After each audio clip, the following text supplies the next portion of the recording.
Ikaw ba ay nalulumpay? Kailangan mo ba ng kaibigan? Halina at sumama sa Barkadahan kay Kristo.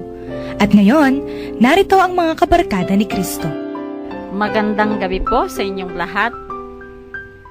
Hello po, magandang gabi sa inyong lahat. Ito po Sister Zon Kayanan, co-anchor po ni Father Pep sa programang Barkadahan kay Kristo. And today is February 3, Wednesday. Yan, mga deboto ng Mother of Perpetual Help. And it is the 4th week in Ordinary Time. At meron po tayong dalawang santo na kapiestahan ngayon. Si Saint Blaise, isang bishop at martir. Tapos si Saint Ansgar, isang bishop. Ayan. Naku, kanina po madaming nagsimba, no? Ang haba ng pila dun sa dalawang candles na kinokross sa leeg natin. Yan. At alam po natin, yan si Saint Blas, no? Saint Blaise sa Tagalog o sa Pampangan, Blas po ang tawag natin. Yan. At of course, wala po ngayon ang main anchor natin, si Father Pep. May pinuntahan po. Pero, nandito po ang Wednesday co-host natin, si Brother Charles. At hinihintay po natin si Apong Seto. Darating po yata. So, hinihintay pa po natin. Bago po babati si Brother Charles, may pinapabati si Among Pep. Isang regular listener dito. Nasa AUF yata ngayon. Basketball coach ng AUF. Si Eric Gascon. Hello, pinapabati ka ni Among Pep. Yan, tumawag pa siya. Okay, Brother Charles, bumati ka muna. Magandang gabi, Sister Son. Magandang gabi po sa lahat ng mga kaibigan at kabarkada kay Kristo. Wednesday evening na naman po at makakasama niyo ako, si Sister Son. Mamimiss po natin si Among Pep pero hoping na darating ang ating mahal na Archbishop Emeritus si Apo Seto. So, sana po magsama-sama tayo sa isang oras na pakikipagtalakayan dito sa Barkadahan kay Kristo. At nandito na po ang ating minamahal na Archbishop Emeritus. At palagay ko po hindi masyadong napagod si Among Seto kasi hindi siya pumalhik sa hagdan. Nagamit na po ang elevator natin. Ito naman ang huli. Laging huli. Magandang gabi po sa inyo lahat, lalong-lalo na yung mga kapatid natin sa presidio at ang mga lahat na hindi nakakalakad, hindi nakakasimba. Makinig po tayo dito sa talakayan natin sa buhay na salita ng Diyos. Magandang gabi po sa inyong lahat. Yan, magandang gabi po, Apo Seto. Saint Blaise po ngayon, nagano ng candle kanina, di po ba? Kinokross sa leeg natin, tayong nagsimba, no po. Ayan, siguro po mamaya i-explain natin ng konti. Ano? Diyan kinuha yung pangalan ni Blas Ople. Opo. Opo, yung sikat na naging labor secretary at senador. Opo, no? Ang lalaki nung ginamit na candle sa Angeles, si Among Dudley, kaninang nagsimba ako. Ang lalaki. Sabi ko, lalaki nung mga candles na kinross sa leg namin. Haba ng pila. After the 8:30 Mass. So, yan. Okay, umpisa na po kami. Mga text line numbers, Brother Charles. Sa atin pong pakikipagtalakayan, kung kayo po ay smart subscriber, mag-text lang po sa 0918-351-8282. 0918-351-8282. At sa mga Globe subscribers po, 0917-363-3738, 0917-363-3738. Okay, yun pong Connect Kakatekista program. Kung hindi pa po kayo kasali, pwede pa po. I-type lang po ninyo yung REG, capitalize, and then space, your name, then slash yung address ninyo or parish. Then dito po ninyo padala 0927-891-0966 0927-891-0966. At kung gusto niyo naman pong manood sa internet, nasa live streaming po kami, www.ustream.tv, and then search po ninyo yung Bright FM 91.9. Na meron din po kaming Facebook, yung mga nakaraang episodes. Facebook account name is Barkadahan kay Cristo Pampanga. Ayan. Okay, pwede nang umpisan. Again, napakaganda ng ebanghelyo natin ngayong gabi. Sige, babasahin po ni Brother Charles. Ang pagbasa sa ating mabuting balita ayon kay San Marcos, chapter 6 verses 1 to 6. Umalis doon si Jesus at umuwi siya sa sariling bayan kasama ang kanyang mga alagad. Pagdating ng araw ng pamamahinga, si Jesus ay nagturo sa sinagoga.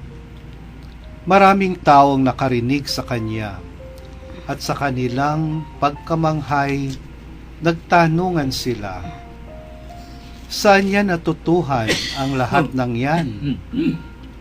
Anong karunungan ang ipinagkaloob sa kanya?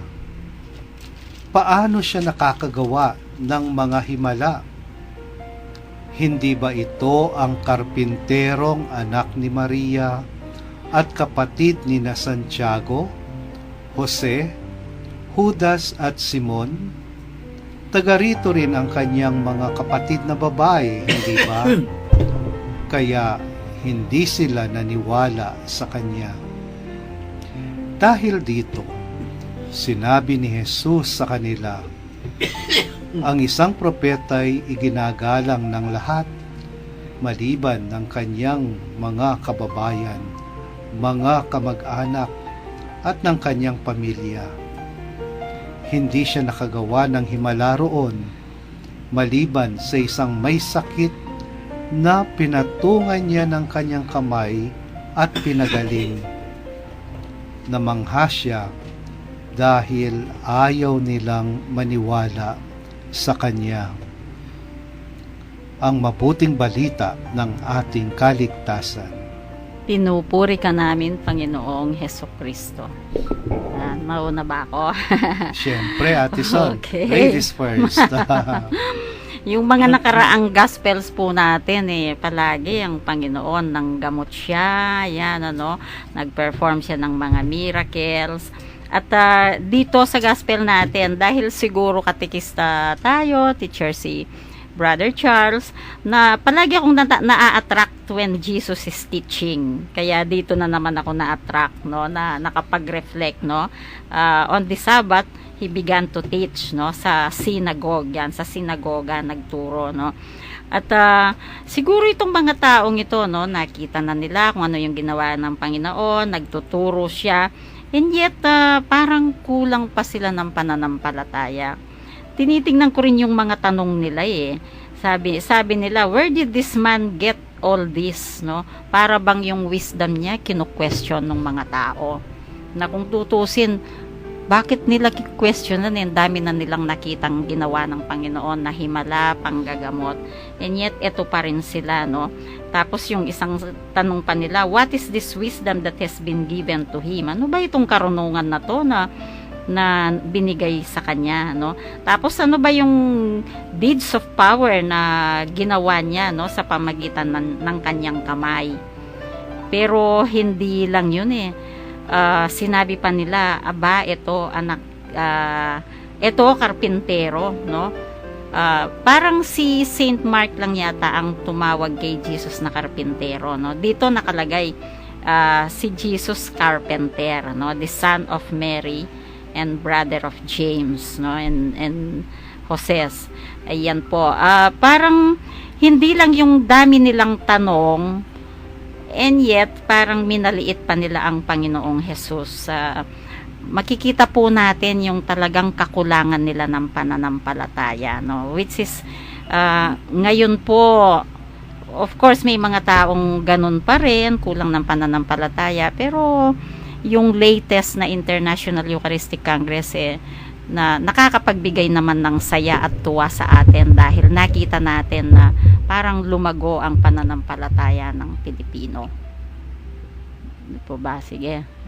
Brother Charles, ang susunod. Baka si Bago Apong si Seto, inihanda na niya yung mic. Okay, so si Okay. Apong Seto po. Totoo yung binanggit ni Sister Son na ang paningin at pananaw ng kanyang kababayan, siya ay ordinaryong tao lang. Si karpintero, ano bang, wala namang spektakular dyan, wala namang dramatiko. Ordinaryo, pangkaraniwang kang trabahador. Opo. Kaya hindi nila matanggap na ito ay isang propeta o isang sugo ng Diyos. Kaya siguro dalawang klaseng pagkamangha. Sa English kasi, they were astonished. Na yung pagkamangha, una, medyo positibo. Sa marami siyang alam, sila ay mapagmalaki dahil kababayan nila. Pero yung astonishment na naman Jesus, wala silang pananampalataya. Oo. Kaya ang lesson sa atin po dito ay prejudisyo. Labanan natin ang pagkabulag natin sa prejudisyo na ayaw nating tanggapin ng yan tao ay talagang pagkatapos ng maraming mga oportunidad na binigay sa kanya, maski na siya isang karpintero, na siya rin lalago at siya ay magiging leader na spiritual, leader na civil, leader na edukasyon, isang namumuno at ginagamit niya ang talino at regalo ng kabiyasnan na panimuno ay yan ay nanggaling sa Panginoon. So yung pong prejudisyo, lalong-lalo na kung yan ay tao lahat. Opo. Maski na tayong mga adulto, kung minsan hindi natin agad-agad kilalanin yung magagandang kwalidad ng ating mga kapwa tayo, especially ito ay karibal mo sa isang linya ng karibal mo sa pag-aaral, sa komersyo, sa liderato. Kaya ito ang tinuturo sa atin itong ebanghelyong ito. Alisin po yung ating colored glasses. We should look at people from the eyes of faith. Kailangan tingnan natin ang lahat ng nangyayari sa buhay natin sa liwanag ng pananampalataya. Hindi nila makita si Jesus. Sila bulag sila. Kulang sila ng salamin ng pananampalataya. Yun po ang isang espeto ng ating talakayan. Oo po, napakagandang reflection, nakaka-inspire. Sige, Brother Charles, ikaw naman. Napakahirap nga yata, Sister Son, no? Yung magturo ka, mag-aral ka sa iyong sariling bayan, no? Na kung saan kilala ka ng lahat, no? And then nasabi ni Among Seto kanina, yung prejudice, no?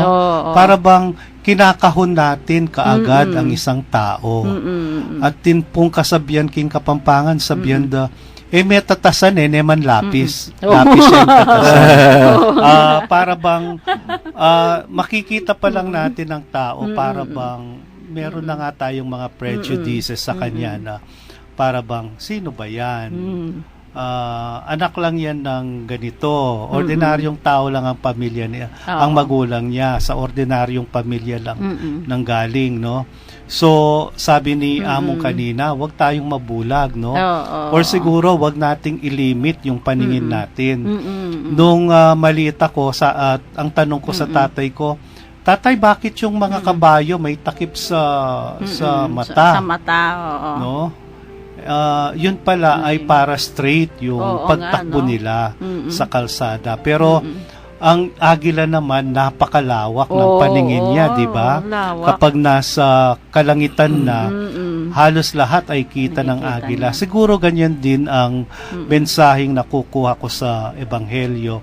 Huwag nating ilimit yung pagtingin natin sa isang tao kung hindi maging malawak tayo at tanggapin natin siya bilang isang kapatid, bilang isang kauri, kahit anuman siya. Actually, Among, Brother Charles, kahit sa ating nasa simbahan nangyayari yan, na-experience natin, siguro talagang makaka-relate tayo. Ako po minsan may nagsabi sa akin, hoy, ba't naman ang dami mong posisyon dyan sa simbahan? Medyo nagulat po ako kasi yung pagtatanong niya, parang hindi maganda. Sabi ko, hindi ko naman po hiningi ito, kusang binigay ng Panginoon. Sabi ko, siguro ginamit niya si Father Pep, si Father Jess, ginamit ng Panginoon, pero kusang binigay niya dahil yun ay tanda ng pagmamahal. Hindi ko po inaplayan, sabi ko. Kaya kung masama ang loob nyo, pasensya na po kasi hindi ko po inaplayan, hindi ko po hindi po ako nagpresenta. Bigay ng Panginoon.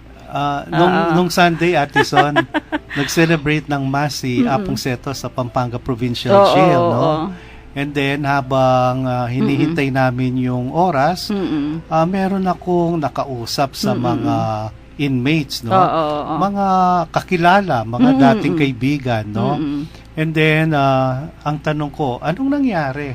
And then, ang sabi nila, may plano ang Panginoon sa amin. Ang ganda. May plano ang Panginoon sagot. sa amin. Siguro Siguro ang planong yun ay para dito.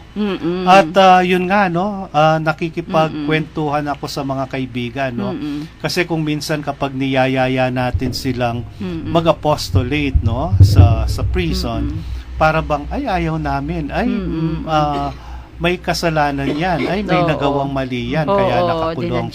Pero kapag na-experience nila, makikita nila yung mga kapatid natin sa jail na nagsiserve sa misa, nagbabasa, silang umaawit, and then kapag merong Bible sharing, nagpipreach din sila, no? So, hindi natin kinakahon dahil kagaya ng ating Panginoon, nandoon yung mission land na binigay sa kanila para sila ay makapagturo din.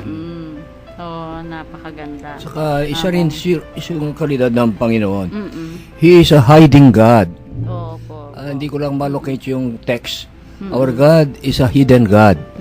Talagang ayaw magpakilala ng Panginoon. At ikaw naman, kilalalin mo sa pamamagitan ng inyong pananampalataya. Limbawa, yung chapter 33 ng Exodus, sabi ni Moises, I want to see your face sa Diyos, no? Sabi niya, Moises, pagka nakita mo ko, mamamatay ka. Saka mabuti nga, hindi na makikita ang Diyos, mamamatay pala tayo. Kaya, kailangan para hindi tayo mamamatay, buhay tayo sa pananampalataya.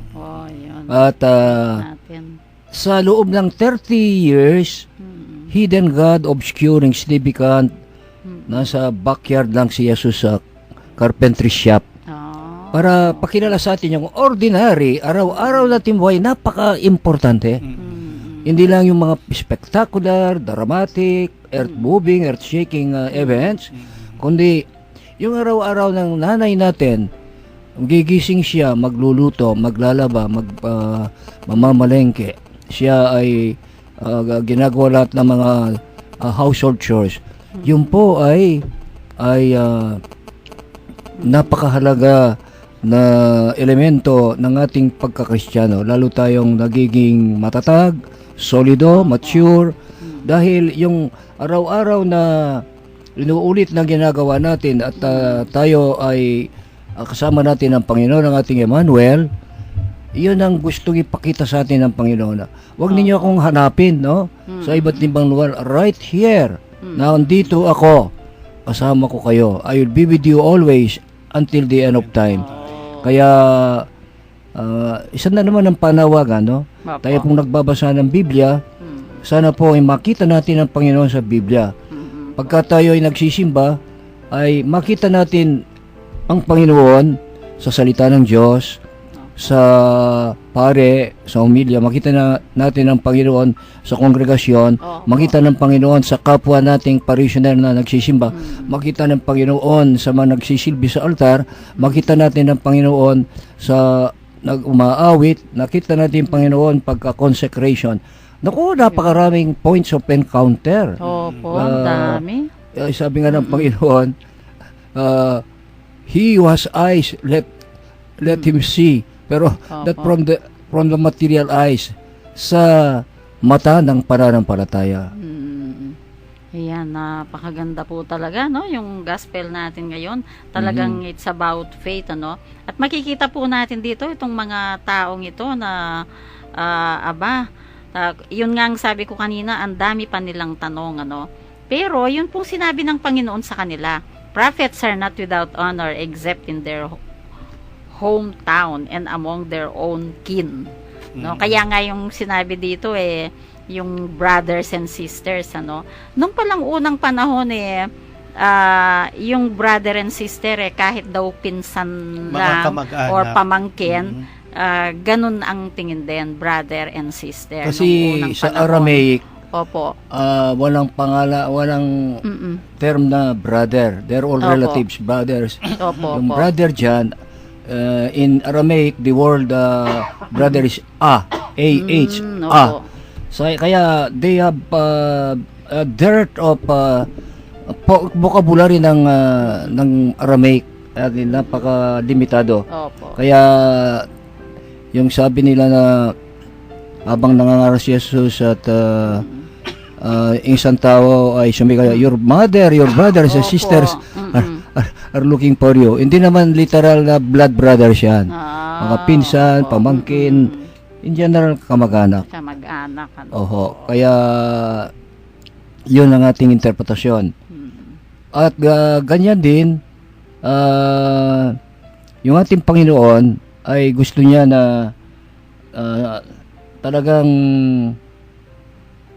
ipakita niya na hindi natin siya ma-enkwentro kung hindi natin talagang mag-exert ng effort, no, sa humingi ng grasya sa Panginoon para makilala natin. Yung papunta sa Emmaus, ano? Opo. Katabi mo ng Diyos, hindi mo pa Opo, makilala, no? hindi kilala They are ng walking dalawang one disipulo. evening towards Jericho, Jericho or Jerusalem.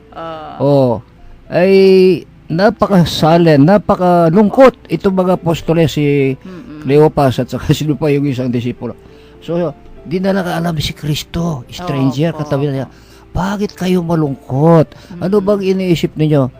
Oh, sabi niya, ay, kayo lang ba? po, Hindi Ginoo, na hindi nakakaalam? niyo alam nang nangyari sa aming bayan. Si Kristong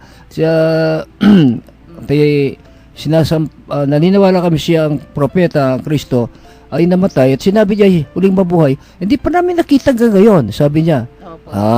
Hindi nila makilala. Si Kristo rin-reveal niya sa kanya. Kaya yun po ang isang Opo. tunay na hot challenge sa atin. Saka yung sinabi ko kanina na ang propeta hindi nitatanggap sa kanyang Opo, bayan. opo. Ay nako, nung tinawagan ako ng anunsyo, sabi niya, pupunta ka sa San Fernando. Ay kako, Your Excellency, yung pong propeta, hindi tinatanggap sa bayan niya. Si Kristo yan, ikaw tanggapin ka, hindi ka Kristo. Nung una po, ganun ang sinagot nyo. Ano po. Okay, nakakatuwa si Amog. Okay, nag-overtime tayo. Sige po, mag-break po muna tayo. Makinig ng magandang music at mag-text lang po kayo. Babasahin ko po yung mga text messages ninyo. King mit nung tula ang pong saya, ing Mother of Good Counsel Seminary, agkatan na kayo king, ex altera parte, the other side. Metong a concert for a cause na ganapan ning Magnificat Seminary Choir. Hiting konserto mi palabas siya king 5, ampong 7 ning Pebrero, alas 3 ning gatpanapon, ampong alas 6 ning Bengi. Ampong king 3 ning Pebrero, alas 6 naman ning Bengi, na maganap king Mother of Good Counsel Seminary Auditorium, Barangay del Pilar, Syudad ning San Fernando, Pampanga. Para king pa magpreserba ka ring ticket sa taliwa pang putang, malyaring mag-text at mouse kang J. Car Silva, king 0927-653-3438. May kitikit tamo po.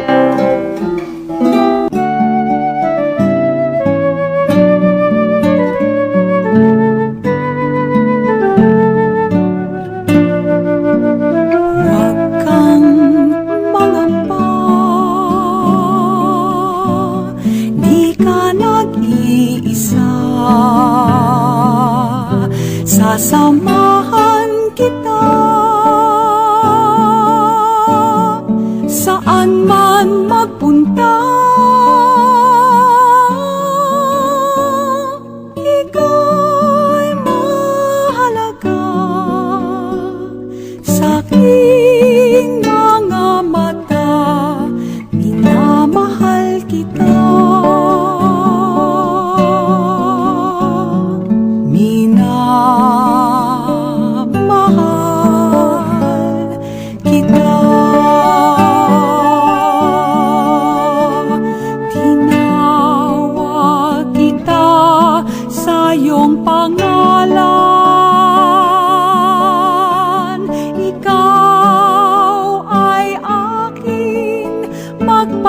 kailanman.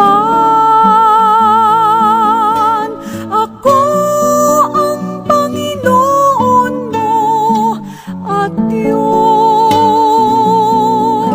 tagapagligtas mo at tagatubos. Huwag kang mangamba, di ka nag-iisa. Sasamahan kita saan man magpunta. Ika'y mahalaga sa aking mga mata. Minamahal kita.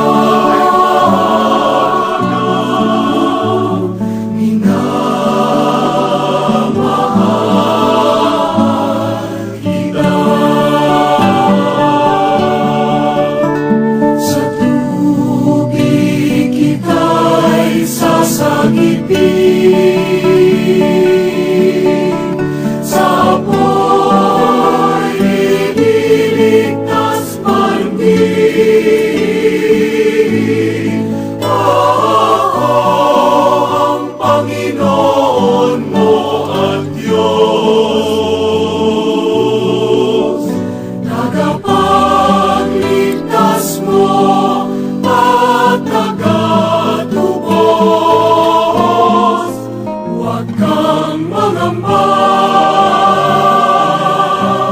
di ka nag-iisa. Sasamahan kita saan man magpunta. Ika'y mahalaga sa aking mga mata. Minamahal kita. Minamahal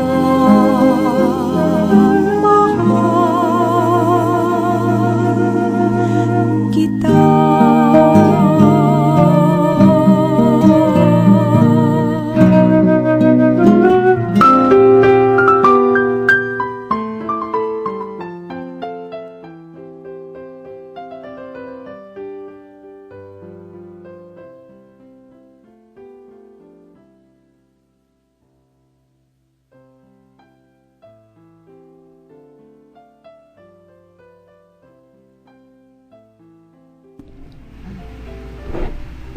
Nagbabalik po, meron na, okay, pasensya na po sa technical.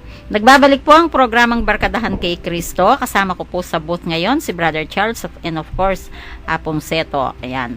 Tinatalakay po namin ang gospel ngayon na ang Panginoong Jesus hindi tinatanggap ng mga kababayan niya. Po.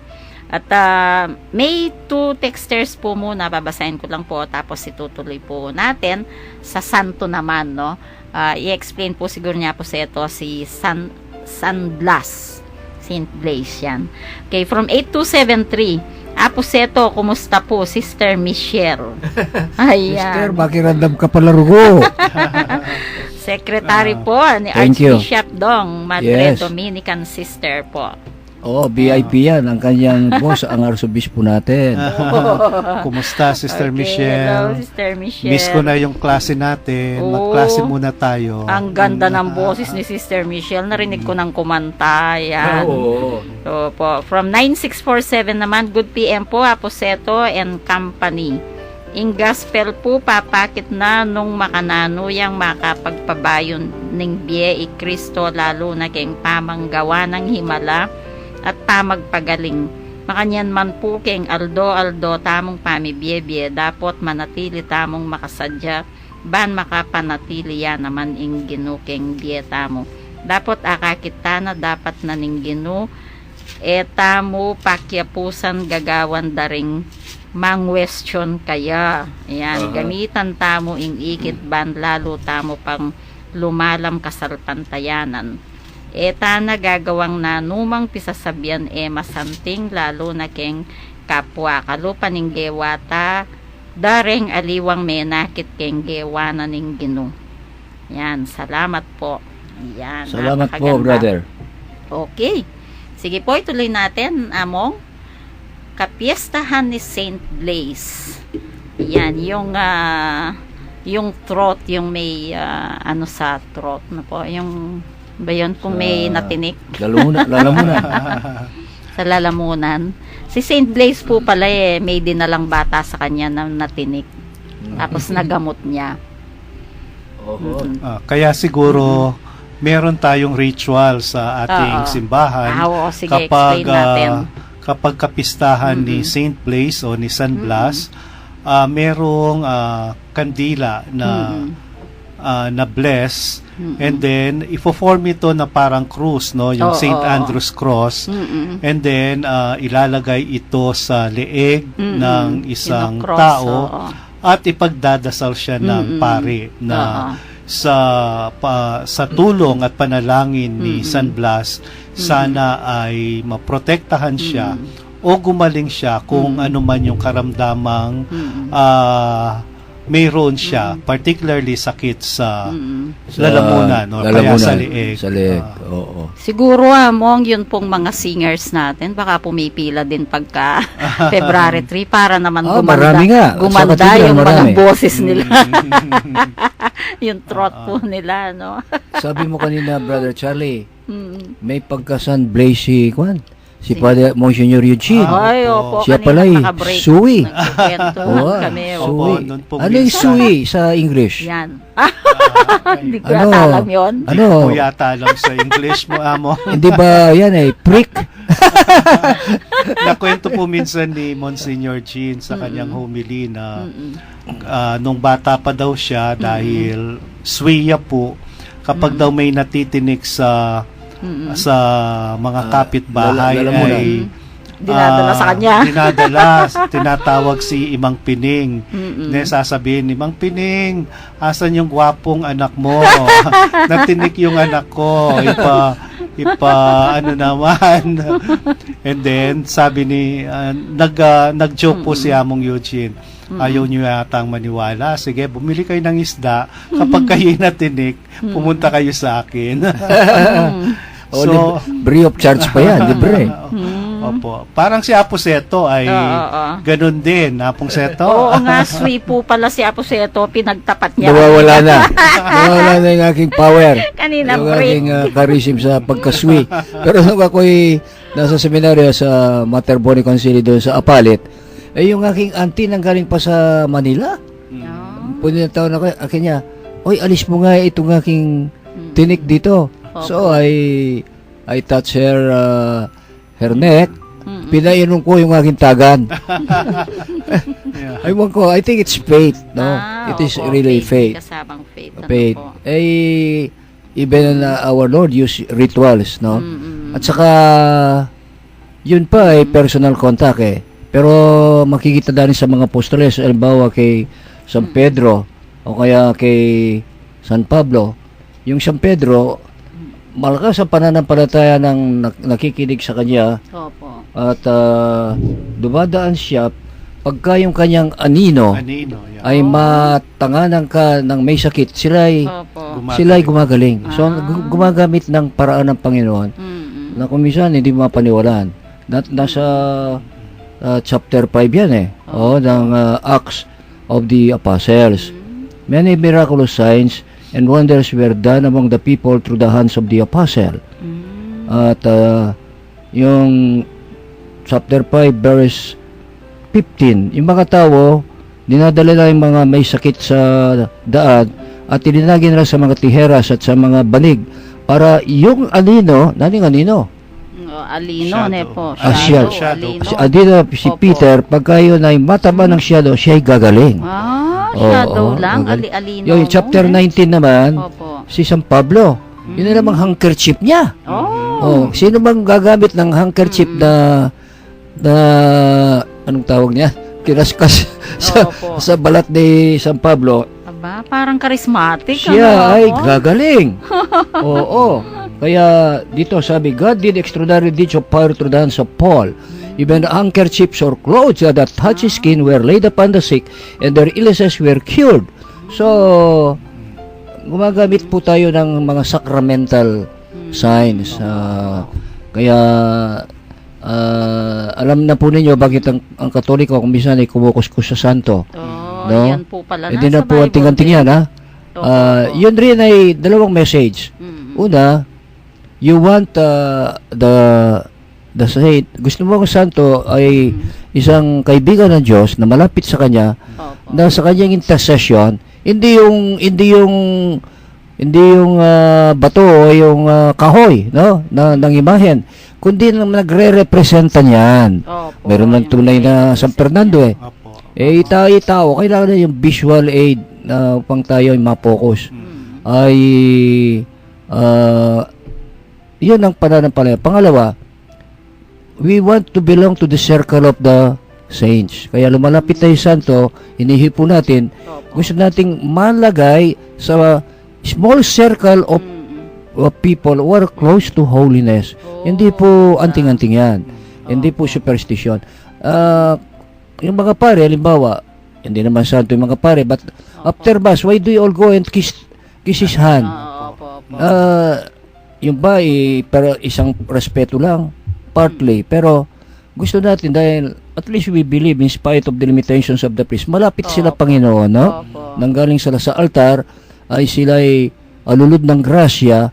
So gusto natin na malapit tayo sa taong iniisip nating malapit sa Diyos. Kaya po, magagandang simbolismo yun ng ating pananampalataya. Ang ganda pala mo ng pagpapaliwanag nyo, yung pagmamano namin sa inyo, no po? Oo, gusto natin Napakagandang- lumapit sa Panginoon. Opo.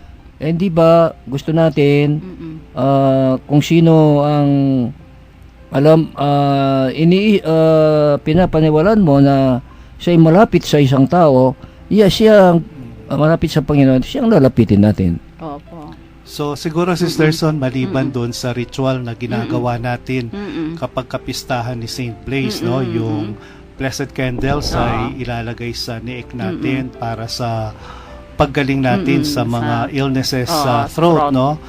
What is important siguro is matuto tayo kay Saint Blaise na hindi niya kinwestiyon yung pagkakarpintero ni Jesus, no?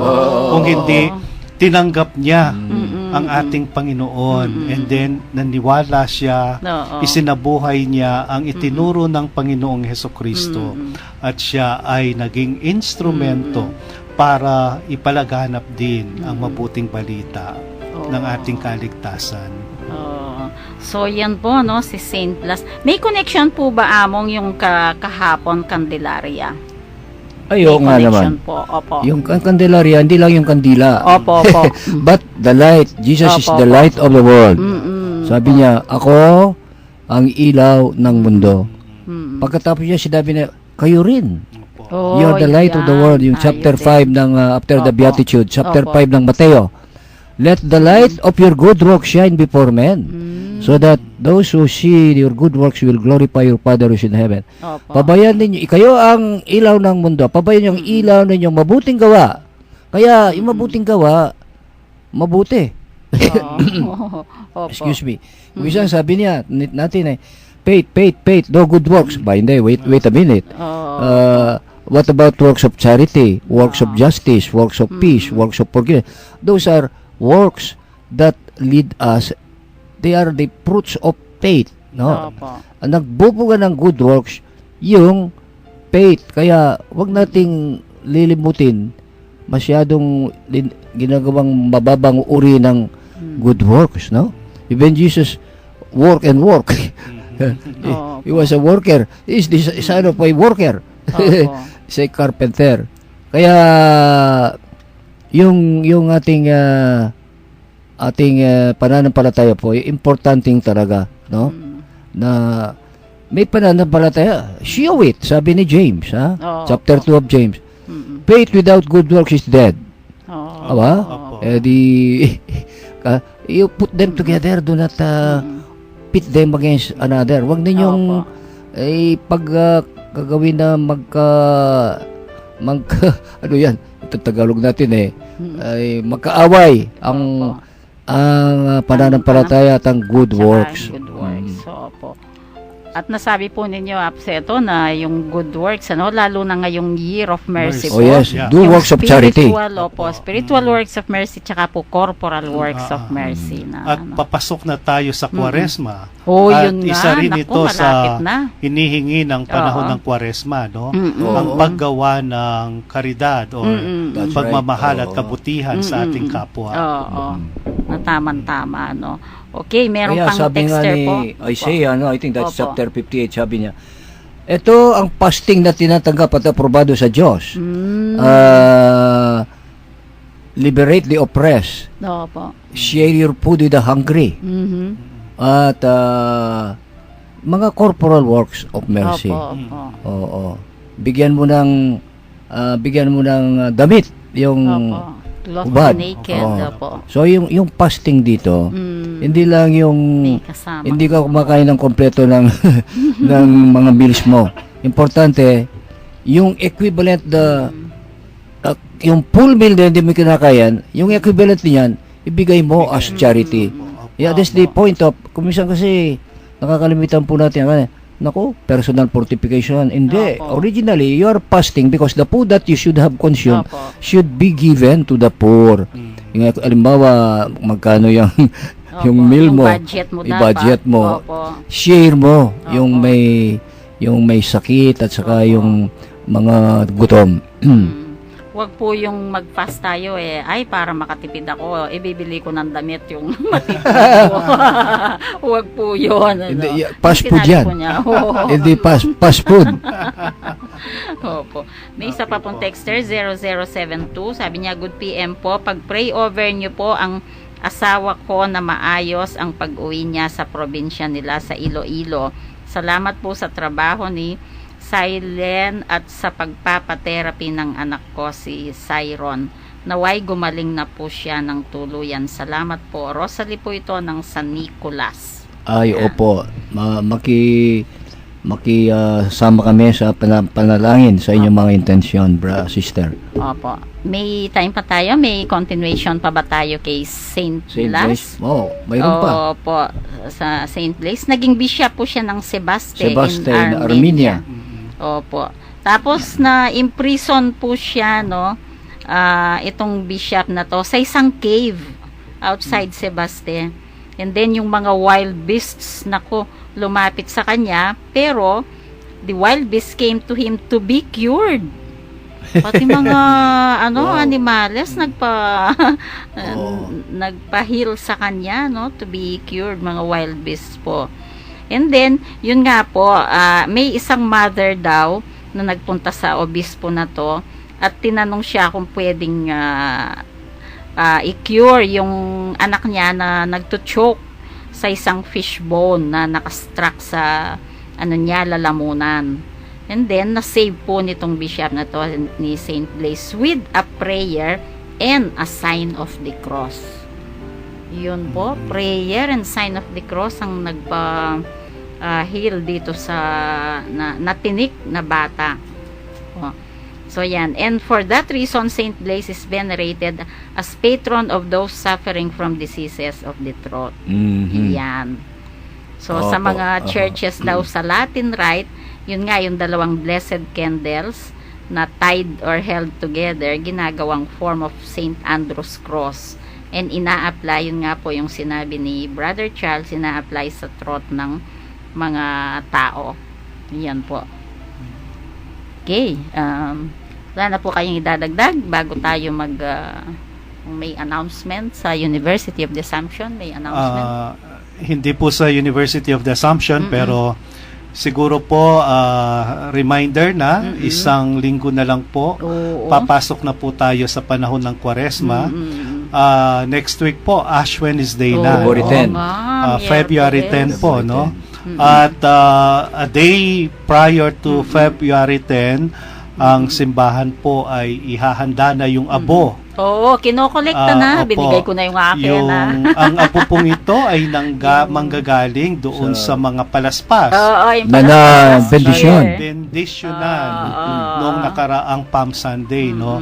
Kaya po yung mga simbahan nag-a-announce, ipinadadala yung mga lumang palaspas Oo. para magkaroon po ng ritual sa Tuesday para sunugin yon at igagather yung abo at gagamitin po ito para sa Ash Wednesday, imposition of ashes. Opo. So sa cathedral po, Mm-mm. we will follow po yung Sunday schedule.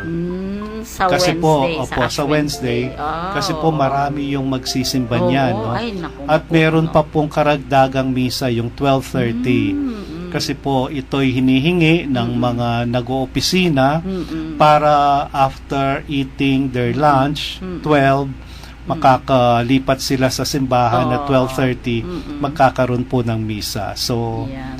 it is a day of fasting and abstinence. Sa Wednesday na po ito. At ito po ang simula ng bagong panahon sa ating simbahan, ang Kwaresma.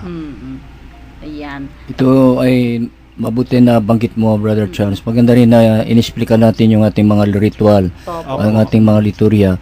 Ito ay nagpapagunita sa atin na we are nothing. Opo. Na tayo ay wala tayong dapat na ipagmalaki, wala tayong mga sariling mga talino o kagalingan. Lahat ng nasa atin ay nanggaling sa Panginoon. Opo. At tayo ay magbabalik, sabi nga ng pare, that's from the Bible also, ikaw ay alabok, magbabalik ka sa alabok.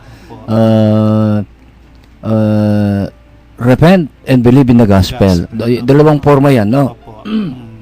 Dahil sa Genesis chapter 2 verse 7, nakalagay dito, and the Lord formed man of the dust. So yung ating katawan ay alikabok. Opo. Kaya mamamatay tayo, ang kaluluwa babalik ang katawan magbabalik sa alikabok. Pero yung where is the souls? Wisdom, ito Wisdom chapter 3 verse 1, yun ang ginagamit na sa mga patay. The souls of the just are in the hand of God. No torment shall touch them. Even if before the eyes of the foolish they seem to be dead, but in truth they are in peace. Kaya yun po ang eksplanasyon ng abo. At alam niyo yung abo, talagang your reduce to your most basic element, no? Opo. Mabuti pang sabi nila, nabaha ang bahay, hindi lang masunog. Opo. Opo. Kasi po, walang, pati matitira. butiki, mawawala. Meron ding lesyon sa ating na yung alikabok na yan, na huwag tayong magmamalaki, no? Huwag tayong Opo. parang alam nating lahat at ay pinitingnan nating mababa kung minsan yung ating kapwa-tao. Opo. Ay hindi po. Tayo po ay isang maliit na granule ng alikabok. Dapat ay simbolo ng ating nothingness, our humble origins. Kaya sa Latin nata, alikabok ay humus, no? Humus, that's where we got the word humility. Humility and human. Human. Ganda. At ang abo po, aposeto, ay nagiging simbolo rin po ng paglilinis, no? Opo. At ang isa pong use ng abo ay paglilinis din. Tama. Kasi po nung maliit ako, Purification. pagkatapos po ng piyesta, Opo. bibili ng abo ng sentral ang aking lola para sentral. panglinis sa Opo. maruming mga pinaglutuan. So, Kaya you connect it with Lent, it's a time to purify, to cleanse, to transform, to convert, opo. and to change our lives, no? So, siguro po sa next Wednesday, sharing po natin kung ano yung Nagmimisa ko dyan sa Pampanga High School, alas 11, maglalagay ng abo sa mga estudyante, libo-libo. Ay, At opo, saka yung mga teachers. Opo. Opo, maghanda na kayong Pampanga High School sa February 10, alas 11 ang misa natin. Ayan. Si Sister Pe Kailaw, ang principal ngayon. Okay. At paalala po, huwag naman pong ang gawin nyo, palagay lang kayo ng abo and then uuwi Alis na. Magsimba po tayo. Tama. Samahan natin Yeah. ng misa. Ano po, okay. So, a short prayer po tungkol kay Saint Blaise, and then bibigyan tayo ng bendisyon ni Aposeto. Lord, hear the prayers of your martyr Blaise. Give us the joy of your peace in this life and help us to gain the happiness that will never end. Amen. Amen. Sa ngalan ng Ama at ng Anak at ng Espiritu Santo. Amen. Mapagmahal na Ama, salamat po sa binigay ninyong grasya na kami ay magnilay-nilay sa inyong salitang buhay. At basbasan po lahat ng aming mga kababayan na naghahanda sa dakilang panahon ng Kwaresma. Kaming lahat sana po ay lalapit sa trono ng mercy and compassion. At tanggapin namin na sa aming sariling kakayahan ay hindi kami maaring lumapit sa iyo. Kami nanggaling sa abo. Kaya sana po bigyan niyo kami ng grasya para itong abong ito ay maging ginto, maging paraan para kami lalong magbaba na loob at sumulong sa aming kabanalan. Basbasan mo ang lahat ng aming mga kababayan na nakikinig sa ating programa, yung mga kapatid na sa Presidio, lahat ng mga ating kababayan sa mga market vendors, madangalan na nanganap buhay, yung mga barbecue, fishball vendors, street children, mga chopper po ng mga jeepney, tricycle at mga bus. Lahat po nito ay yung mga kapatid naming may sakit, may karamdaman. Ito ay aming inihiling sa pamamagitan ni Kristo ang aming Panginoon. Amen. Sumainyo ang Panginoon, At sumainyo. pagpalain kayo ng mga pangyarihan Diyos, Ama, at ng Anak at ng Espiritu Santo. Amen. Tapos na nating pagnilay-nilay, humayo kayong mapayapa. Salamat sa Diyos. Yan, okay. Magpaalam na tayo, Brother Charles. So, isang oras na naman po ang nakalipas. Salamat Bilis. po sa sama-sama nating pagninilay sa salita ng ating Panginoon. Sa Wednesday po ulit, magsama-sama tayo. Good night and God bless po. O binabati natin si Nancy. Pababa na kami. Nancy, ang hating cook sa kantin. Okay, maraming salamat po. Sana po may natutunan tayo sa gospel natin ngayon. Ano po? Lakihan natin ang pananampalataya natin. Ito po, Sister Zon, nagpapaalam na. Hanggang bukas po. Maraming salamat po. Balik na po bukas si Father Pep. Bye-bye po. Good night. Sarili niyang anak pinagkaisa niya sa sisinghap-singhap na bayan nating magkasarili.